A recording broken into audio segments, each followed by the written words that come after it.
Masechet Avodat Zarah Daf Tet Zayin, on va commencer Bedrat Hashem, au Tet Vav Amud Bet en bas. À 4 lignes d'en bas, Tanu Rabanan. En Mochin Len Tresin. On n'a pas le droit de vendre à des goyim, des boucliers. Vieshomrim Mochin Len, il y en a qui permettent. Mochin Len Tresin, on peut leur vendre. Maïtama, quelle est la raison d'interdire de leur vendre des boucliers? Il est même Mishum des Magno Alayou. Si c'est parce que ça leur sert de protection, Yachi Afiluchit Evesar en Amilo. Alors même du blé de l'orge, on n'aurait pas le droit d'après ça. Si tu cherches à ne pas les protéger. Amar Rav, il répond Rav, I Efchar, Achinami. I c'est comme im, I Efchar, si vraiment c'était possible de ne pas leur vendre même du blé de l'orge sans en arriver à des disputes, à une haine avec eux, alors ça aurait été effectivement, ça aussi aurait été interdit. Ika de Amre, il y en a qui disent, Tresi Nanuta Amadelo, pour quelle raison on ne leur vend pas des boucliers?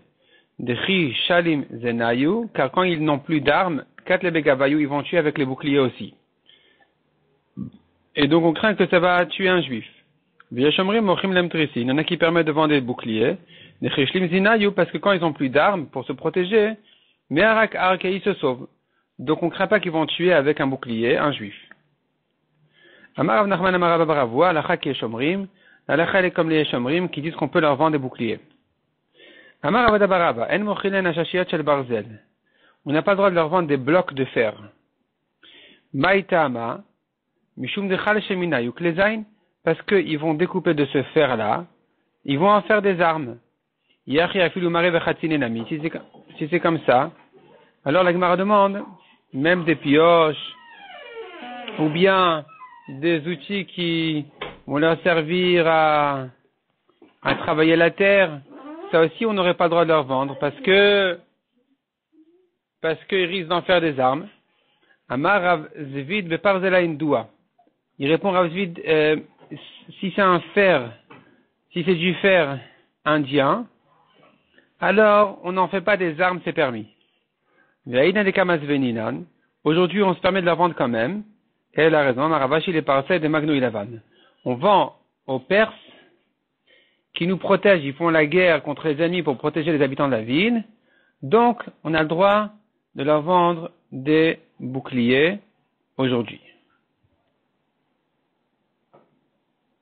Même des armes.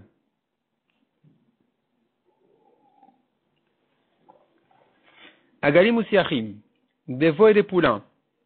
On a vu dans la Mishnah, on n'a pas le droit de vendre à des goïms des animaux qui risquent de travailler Shabbat. Parce qu'on a peur qu'au lieu de lui vendre, il va lui louer ou prêter, ou bien qu'il va faire un essai pendant Shabbat après la vente.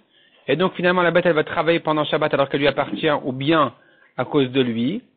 Et donc c'est interdit. Donc a priori on a interdit de vendre complètement midrabanan toute vache, veau et même vache, taureau et même des veaux et des poulains qui ne travaillent pas encore. Tani Rabbi Yehuda matir beshuvura mipnei shena yechola litrapot velichiot. Rabbi Yehuda il permet une bête cassée qui ne peut pas guérir et revivre. Donc de toute façon il ne l'achète le goy que pour la manger. Donc il n'y a pas à craindre ici qu'elle va rester chez lui et qu'on va dire voilà le juif il vend un goy, un taureau. Amroulo, les chachamim ont dit à Rabbi Yehuda, il la garde lui, il peut la garder longtemps. Pourquoi? Il se peut que le goy, il garde cette vache-là pour qu'elle fasse des petits. Le kevan et marbin à la veyoledet, à tous les shaouya, donc il va la garder chez lui longtemps. Et les gens ils vont dire voilà la vache du juif qui était vendue au goy, ils vont se permettre dorénavant à vendre au goyim des animaux. Amar len nikchetelen. Rabbi leur a répondu non, on craint pas ça. Pourquoi? On en parlera quand elle fera des petits. Almal mekabelet zachar. Cela veut dire que Rabbi il pense une vache cassée, elle ne reçoit pas de mâle, elle n'aura pas de petits, donc le goy il ne la garde pas pour en faire des petits, et donc finalement puisqu'il ne la garde pas chez lui, alors il n'y a plus rien à craindre, personne ne va la voir, il va tout de suite la manger, il va tout de suite lui faire la manger, donc on n'a pas à craindre ce problème, on peut la vendre à un goy. Ben Betera Matir Bassous. Ben Betera autorise de vendre à un goy un cheval, même un bon cheval. Pourquoi? Tanya Ben Betera Matir Bassous mipnei she'oseh bo melacha she'en chayavin alei chatat. Ben Betera dit tu sais le cheval finalement, même si tu le fais travailler Shabbat, c'est pas un travail puisque le cheval ne travaille pas la terre. Le travail qui fait le cheval c'est de porter un homme. Il porte pas des fardeaux, il porte un homme. Or porter un homme vivant, n'est pas une melacha minatora, puisque le vivant se porte à lui-même, et donc celui qui a porté le vivant n'est pas, on ne dit pas qu'il a porté dans un reshut arabim ou quoi, donc c'est pas, il n'y a pas un chiyuv chata dessus, c'est pas minatora. Et puisque ça, on n'en arrive pas à un chiyuv minatora, alors on peut a priori même vendre au goy. C'est-à-dire, l'interdiction générale n'est que à cause d'un risque qui risque d'en arriver à travailler Shabbat. Or ici, que même le risque ne va jamais en arriver à un deoraita, donc on a permis a priori de vendre au goy, bien sûr, dans des conditions où on n'en arrive pas à Shabbat à travailler, a priori, mais le risque, on ne le craint plus. Rabbi interdit quand même de vendre au goy le cheval pour deux raisons. Echad mishum turat klizain, un parce qu'il s'en sert comme des armes à la guerre, et donc il risque de tuer un juif. Echad mishum torah de magassa, et deuxième raison, c'est parce que il peut l'utiliser pour travailler aussi. Donc c'est comme une bête, un gros bétail, qui est interdit. La Gemara demande Bishlama Torah Klizain, je comprends pourquoi tu l'appelles une arme. Ikadekatil besroufé. Des fois, le cheval, dans la guerre, il s'énerve et il tue quelqu'un avec sa patte. Et la Torah de Magassa Mahi. Mais quel est le problème ici? Tu vas me dire, c'est comme une bête qui risque de travailler Shabbat. Amarabi Ochanan, quel est le travail qu'il va faire? L'Ikshiazkin, ce cheval, quand il vieillit, Matrino Barechaim be Shabbat. Il est fait travailler au moulin pendant Shabbat. Amarabi Ochanan, Alacha Ben Betera. Alacha est quand même comme Ben Betera qui a autorisé de vendre un cheval au goy.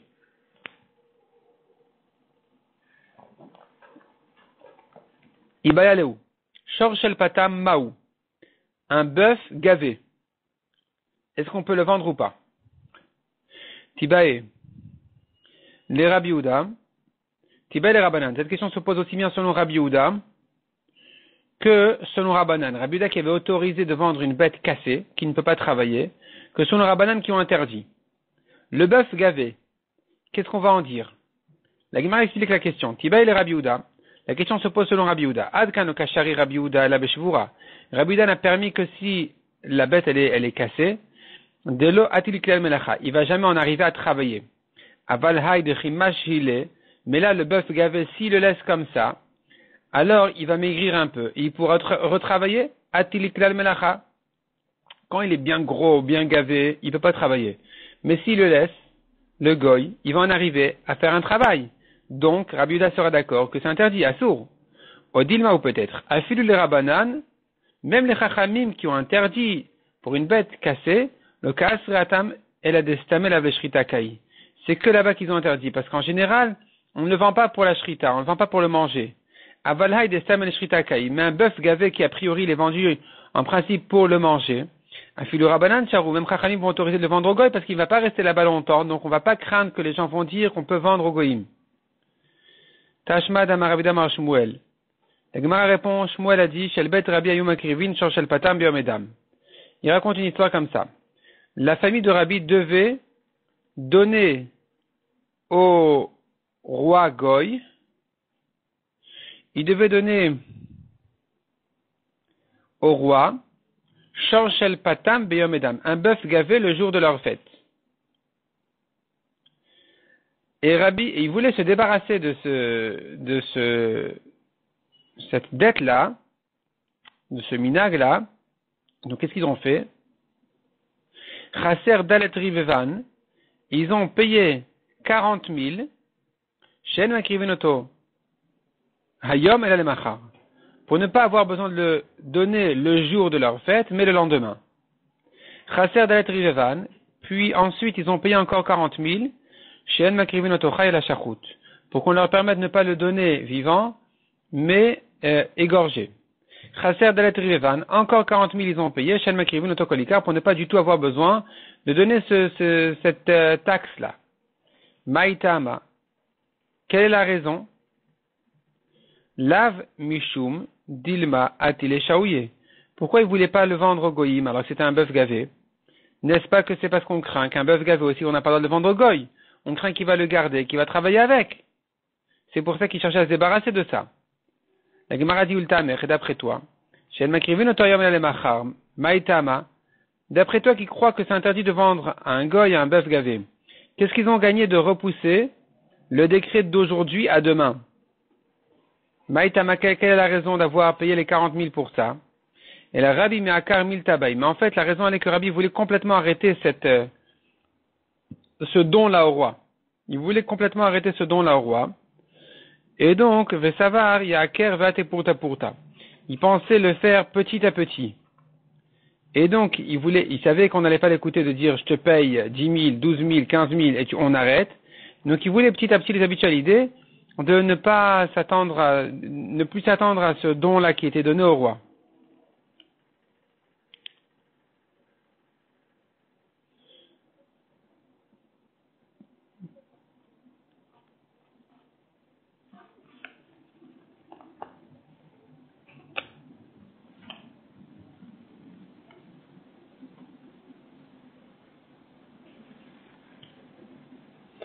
Et donc, en réalité, la raison pour laquelle Rabbi, vous ne voulez pas vendre, c'est pas une question forcément d'interdiction de vendre à un goy un bœuf gavé.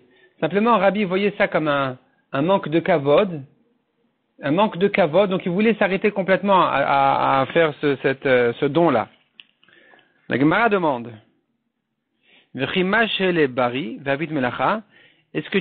c'est-à-dire, on avait dit que la raison d'interdire, c'était de vendre au goy un bœuf gavé, c'est parce qu'on craint que le goy va le garder, et le taureau, il va se renforcer, petit à petit, il va maigrir un peu, il va se renforcer, il sera capable de travailler.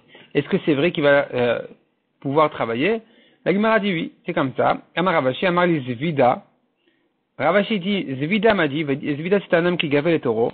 Il m'a dit comme ça, Bar Torah Mashinanle, David al-Khadren.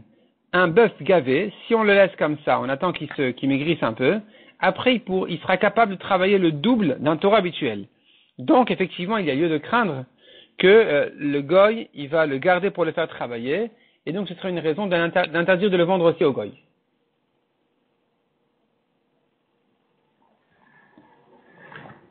Mishnah suivante. En mochin len, on n'a pas le droit de vendre au goyim des bêtes sauvages dangereuses, doubin ve'arayot, des ours, des lions, vechol davar shesh bonet eklarabim, ou toute chose qui risque d'endommager le public. En bonin imem basilki, on n'a pas le droit de construire avec les goyim une tour. Cette tour-là, elle servait au roi à juger les gens et les jeter du toit de la tour quand ils étaient condamnés à mort. On craint que les goyim vont tuer un juif là-bas. Gardom, c'est une espèce de tribunal des goyim aussi, où ils jugent les gens à mort. Itztadia, c'est un endroit où, pour s'amuser, les goyim, ils font des guerres entre les taureaux et les hommes. Donc c'est aussi dangereux. Ou Bima, c'est aussi une petite tour qui sert aussi à tuer les gens. Aval bonin imem bimosiot. On peut faire construire pour les goyim bimosiot, c'est une petite construction qui ne sert pas à la avodat zara même. C'est-à-dire on met une pierre et le goy il sacrifie dessus pour la avodat zara. Donc ça c'est un service pour le service de la avodat zara. C'est déjà autorisé. Ou bet marchatzaot, et construire des bains c'est aussi permis. Cependant, il guide à la kippa chez Mamidin Mavodat Kochavim, quand il arrive au toit qui a une forme d'arc sur lequel on met là l'idole d'Avodat Zara, Asur Livnot. Cet arc-là, il n'a pas le droit de la faire. Amar Rav Chanin Barav Chisda. Il y en a qui disent que c'est Amar Rav Chanan Barava, Amar Rav. Chaya Gassa, Chaya c'est une bête sauvage, qui n'est pas forcément dangereuse ou interdite. Elle peut être permise. Elle peut avoir une viande cachère, par exemple un cerf. Si tu considères le cerf comme une grosse bête, donc Chaya, c'est une bête. Il y a les animaux et il y a les bêtes. Bêtes qu'on appelle bêtes sauvages en fait. Maintenant, dans les bêtes sauvages, parmi les bêtes sauvages, il y a les pures et il y a les bêtes interdites. Il y a les grandes et il y a les petites. Ici, on parle d'une grande bête qui est permise, dont la viande est cachère. Arei kemema dakal pirkus. Elle est considérée comme un petit bétail, donc comme un mouton, concernant la halakha du pirkus. La halakha du pirkus, c'est en fait une halakha où on a distingué le gros bétail cachère du petit bétail cachère. C'est-à-dire, un homme qui a une vache malade, vache très malade, il veut lui faire la shrita pour la sauver, pour pas qu'elle meure avant la shrita. Est-ce que la shrita, elle va effectivement la cachériser ou pas? Peut-être, on devrait craindre peut-être qu'elle serait morte même sans la shrita, et que donc, elle était trop malade, elle était tréfa, la shrita ne l'aurait pas sauvée. Qu'est-ce qu'on fait dans ce cas-là? En fait, on a un siman. Si la bête, elle s'est agitée après sa mort, alors, c'est la preuve qu'elle était encore forte. Sinon, non. Qu'est-ce qu'on appelle elle s'est agitée après sa mort? Alors justement, ici on va distinguer entre gros bétail et petit bétail. Gros bétail, comme une vache, si elle a ouvert sa patte ou plié sa patte, alors ça s'appelle qu'elle a fait un mouvement après sa mort qui prouve qu'elle était en bonne santé, qu'elle était encore vivante, qu'elle était bien vivante et que donc là, elle est permise. Mais pour un petit bétail, il a ouvert la patte ou fermé la patte, c'est insuffisant. On va dire non, c'est que sa mort, c'est la sortie de sa vie qui lui fait ouvrir la patte ou fermer la patte. Donc c'est pas un siman encore qu'elle était en bonne santé, il faut qu'elle fasse deux mouvements, ouvrir et fermer, par exemple. Maintenant, quand on revient maintenant à Chaya Gassa, une grosse bête, elle ressemble à un mouton, grosse bête, pas une vache, bête sauvage, grande. Ici, si elle a fait qu'un seul mouvement, elle a ouvert ou que fermé la patte, alors c'est pas suffisant. Elle est considérée comme une béma d'aka, comme un mouton, petit bétail, les pirkous concernant la lacha du pirkous. Avalo limchira. Mais pas concernant la lacha de la vente où on a autorisé de vendre en principe, théoriquement au goïm, les moutons. On a dit que ce n'est que dans les endroits où on a l'habitude d'interdire que c'est interdit, mais sinon c'est permis. Eh bien, concernant justement les grosses bêtes, c'est pas comme ça. Et donc là-bas, ça sera interdit de toute façon.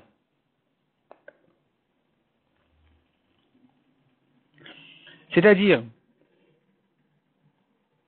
concernant les animaux, on avait dit gros bétail interdit de vendre au goy, petit bétail permis de vendre au goy.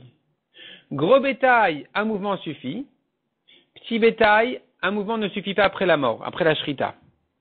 Ici, on va comparer la grosse bête d'une part au gros bétail et d'une part au petit bétail. Concernant la vente, on la compare, les khumra, au gros bétail. On va dire, c'est interdit de vendre au goy parce qu'elle risque de travailler Shabbat, par exemple. On verra dans la Gemara ensuite pourquoi c'est interdit. Concernant la shrita, on va comparer au petit bétail de dire que un mouvement n'est pas suffisant, il en faut deux. Vani Omer, et moi je dis, Af limchira. C'est-à-dire Rav Hanan Barava qui a ramené cette halakha au nom de Rav n'est pas d'accord avec lui. Et il dit, d'après moi, on va considérer la grosse bête comme un petit bétail, non seulement concernant la khumra de la shrita, comme on a dit qu'il faut qu'elle fasse deux mouvements, mais même concernant la vente.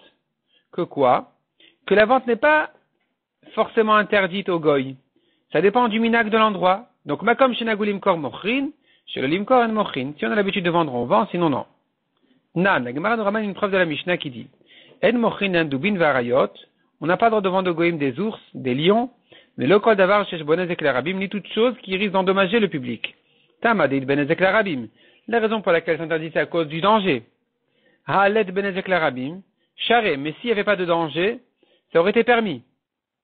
Donc tu vois qu'une grosse bête, on a le droit de la vendre à un goy. Objection pour Rav Hanan. Pour Rav Hanan Baraba. Répond la Gemara Maraba Baroula. Be'ari Shavour. Il s'agit ici d'un lion cassé. Et donc, il risque pas de travailler. C'est-à-dire, même si tu penses comme Rav Hanan Baraba qui avait permis de vendre au goïm,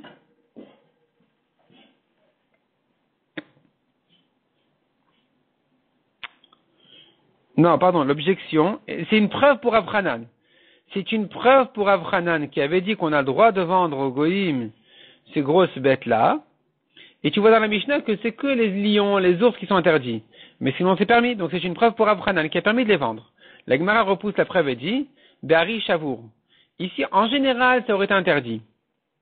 Ici, pourquoi c'est permis? Parce que c'est une bête cassée. Une bête qui est abîmée. Et donc, ici, on tourne la page, Vali Bade Rabbi Yehuda, selon Rabbi Yehuda qui avait dit que même dans le gros bétail, s'il ne peut pas travailler parce qu'il est abîmé, il est cassé, on a le droit de le vendre à un goy. Donc c'est pour ça que ici, ce lion-là, en tant que lion, c'est-à-dire ce lion-là, ce n'est que parce qu'il est un lion que tu n'as pas le droit de le vendre parce qu'il est dangereux, mais si tu n'avais pas de danger, du moment qu'il est abîmé, il est cassé, il ne peut pas travailler, tu peux le vendre au goy. Mais s'il était entier, tu n'aurais pas pu le vendre au goy, parce qu'il risque de travailler. Shabbat. Ravashi Amar, Ravashi dit une deuxième réponse, il repousse la preuve pour Rav Hanan d'une deuxième manière en disant, Stamari Shavur Etel Melacha. Ici on parle de lion, tu n'as pas de preuve du lion. Le lion, il est toujours cassé pour le travail. Il va jamais travailler, le lion. Le lion, il sait pas travailler, on peut pas le faire travailler. Il n'y a pas ce risque-là. Donc,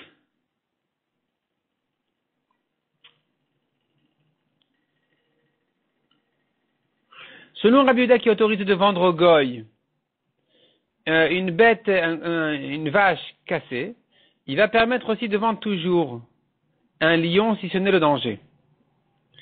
La raison pour laquelle il a interdit, c'est le danger, mais par rapport au travail, il n'y a pas ce risque-là. Metiveh la Gemara objecte, de même qu'on ne vend pas au goïm une vache, de la même manière on ne leur vend pas non plus une grosse bête, sauvage. Sauvage mais pas dangereuse, bête. Même là, on a l'habitude de vendre au goïm des moutons. Même là, on permet de vendre au goïm des moutons. Mais une grosse bête, on ne vend pas au goïm. C'est une objection pour Rav Hanan qui a autorisé de vendre au goïm une grosse bête, ou plutôt qui a dit, là on vend le petit bétail, on vend les grosses bêtes, là on vend pas le petit bétail, on vend pas les grosses bêtes. Là tu vois que dans tous les endroits on ne vend pas les grosses bêtes. Ravina Rami, Ravina il pose une objection, une contradiction. Matnitina Baraita, la Mishnah contre la Baraita, ou Meshane y répond. C'est-à-dire nous jusque là, on avait ramené ce raisonnement par rapport à Rav Hanan. Ravina lui ramène ce même raisonnement concernant la Mishnah et la Baraita. Et il répond aussi. Quelle est la contradiction et quelle est la réponse? La contradiction est la suivante. Nous avons appris dans la Mishnah, on ne vend pas au goyim des ours, des lions ou toute chose qui risque d'endommager le public. Tama, la raison pour laquelle c'est interdit de leur vendre, c'est à cause du dommage. Alet benezek mochin, s'il n'y avait pas de dommage, on aurait pu leur vendre. Donc tu peux vendre une grosse bête à un goy. Veramini, or dans la Braïta on dit, Keshem Chen Mochin le Magasa, Kachen Mochin Chayagasa, de même qu'on ne vend pas Bemagasa, gros bétail, vache, de même on ne vend pas non plus grosse bête. Vafil Bemakom Shem Mochin le Madaka, même là on vend des moutons au Goïm, Chayagasa en Mochin, les grosses bêtes on ne vend pas. Donc ça contredit la Mishnah, qui aurait autorisé de leur vendre des grosses bêtes si ce n'est le danger.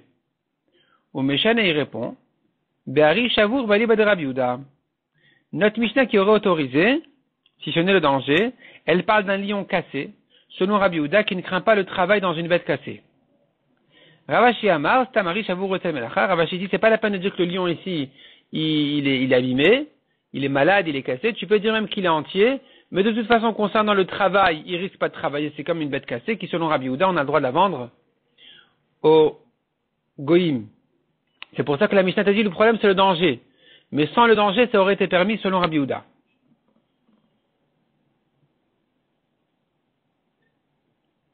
Matkifla Rav Nachman. Rav Nachman il objecte. Man le malandari chayagasai. Qui t'a dit que le lion est considéré comme une grosse bête? Dilma chayadakai. Peut-être que c'est une petite bête. Qu'est-ce qu'il veut dire par là Rav Nachman? Rav Nachman, il veut objecter ce qu'on avait supposé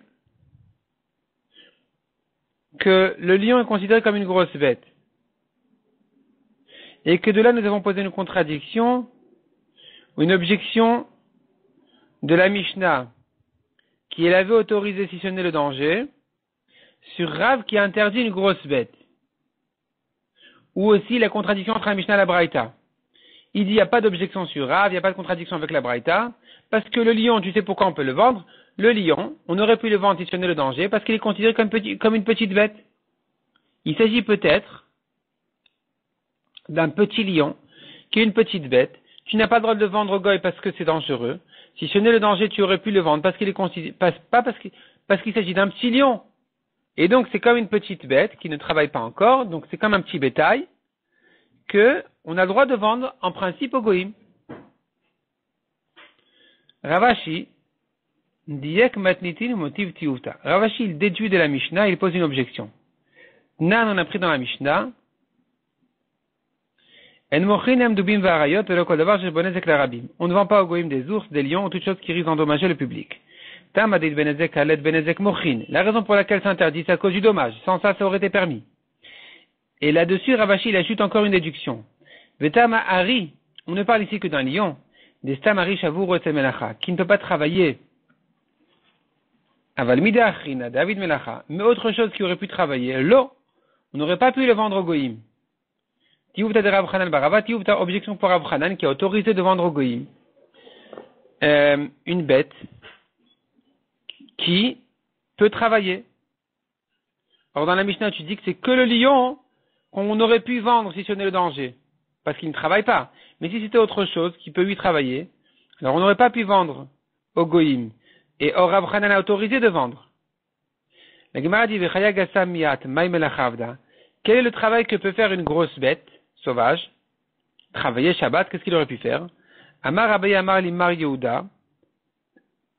Abaye dit, Mar Yehuda m'a dit, Deve Mar Yuchni, dans la famille de Mar Yuchni, Tachner Echaim Be'arodé. Ils font travailler au moulin des ânes sauvages. Donc tu vois que même des bêtes sauvages peuvent travailler quand même. Amar Abizera, qui a Vinan be Rav Yehuda. Quand nous étions chez Rav Yehuda dans la yeshiva, Amar Alan, il nous a dit, Gmiru minaya milta, apprenez de moi cette halakha, des migavra rabashmi ali que j'ai entendu d'un Talmid Chacham. Veloyadan et meravi me Shmuel, je ne me souviens pas de quel de mes maîtres je l'ai entendu, si c'est de Rav ou de Shmuel.